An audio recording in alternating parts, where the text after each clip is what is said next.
Dear students, B.F. Skinner's operant conditioning is one of the most gigantic and fantastic research on education. Here, particularly in learning theory, motivation, and the formation of personality.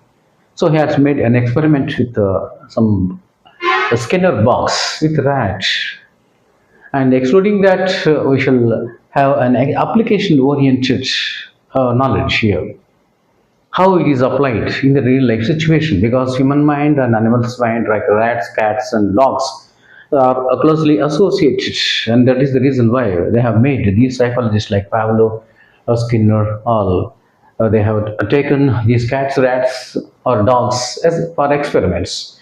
So after having an experiment with that Skinner box, what he has observed, the research findings are these.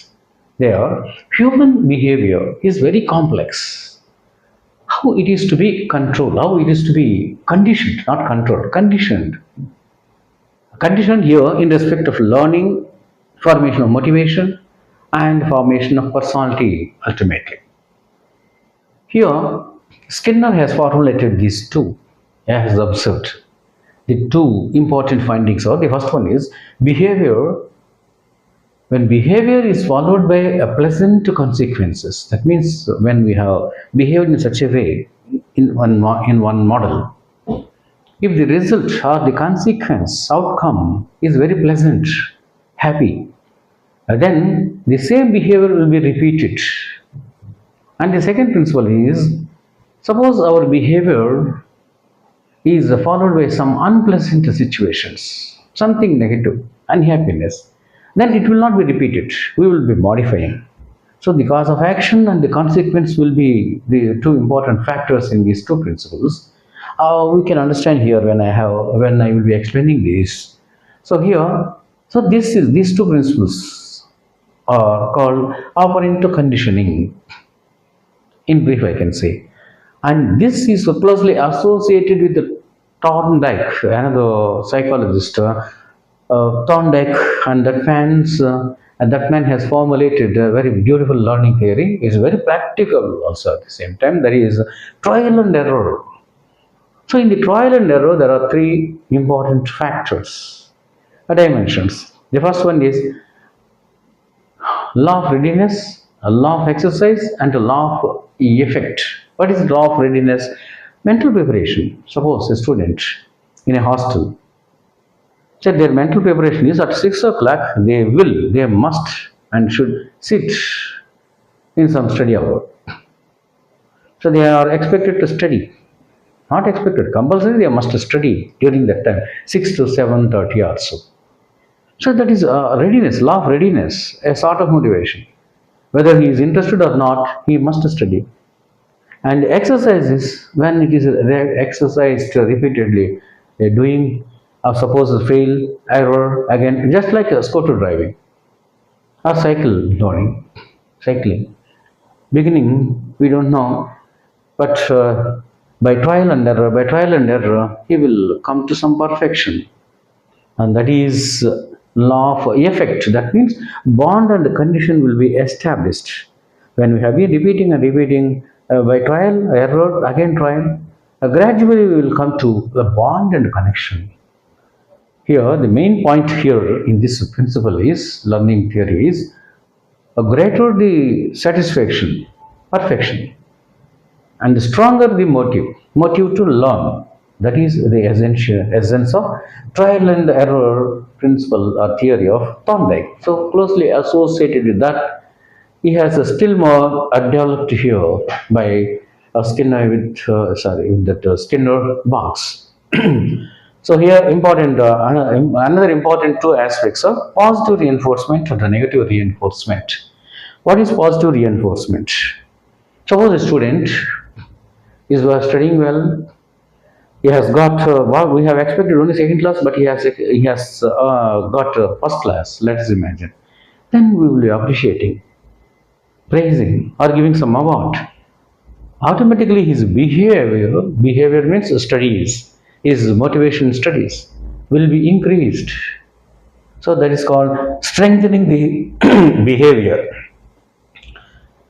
because of that positive action, positive reinforcement. Suppose the same student is not studying well, of course, and he has got only second class marks or first class marks.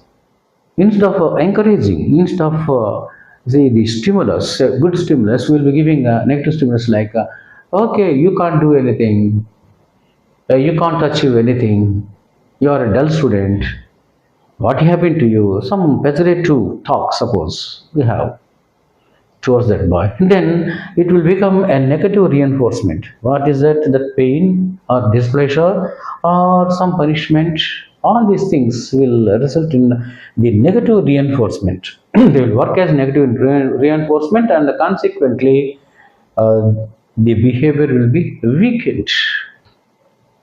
See, these principles can be applicable to human life, our learning situation, and also work life. In human life, for example, when a person is in love with one girl, very nice girl, she is beautiful.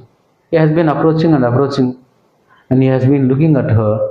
Suppose she too gives reciprocal response, like looking at him, smiling at him.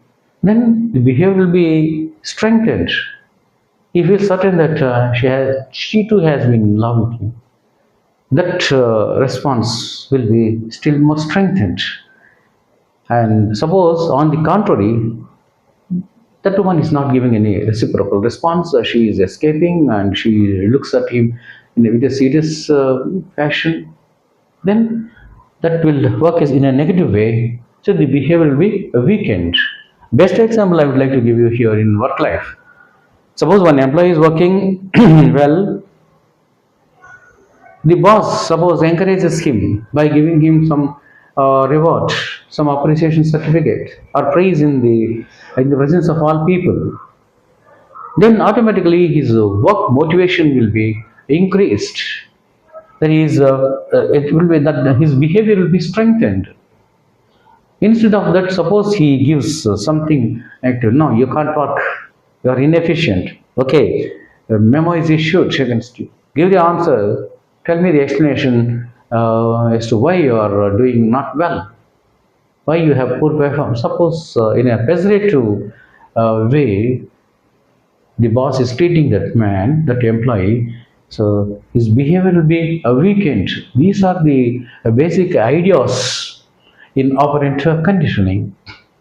And the most important factors here in this operant conditioning is factors are the neutral operants. Neutral operants means responses from environment, and neither increase or decrease the probability of behavior. So the behavior is depending upon the responses on that environment, responses from that particular environment. It may be negative or it may be positive. So neutral operants. And reinforcement is, if it is positive, something, see, positive, the probability of behavior will be repeated, continued. Suppose negative reinforcement, as in this case, negative reinforcement means it will be not repeated, decreased. And punishers, suppose decrease the likelihood, this punishment or punishers will decrease the likelihood of behavior being repeated. Punishment weakens the behavior. So punishment will generally weakens the actual behavior, means motivation. Motivation will be reduced, decreased. So another striking aspect in operant conditioning is behavior shaping or modification. Here, two important aspects are the stimulus and response bond.